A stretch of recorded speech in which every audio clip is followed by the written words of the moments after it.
Meaning of Indian Territory. Indian Territory. Indian Territory.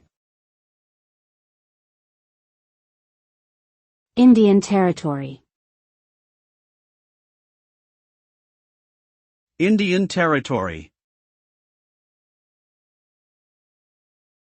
Indian Territory refers to an area in the United States that was set aside by the government for the relocation of Native American tribes, following the Indian Removal Act of 1830.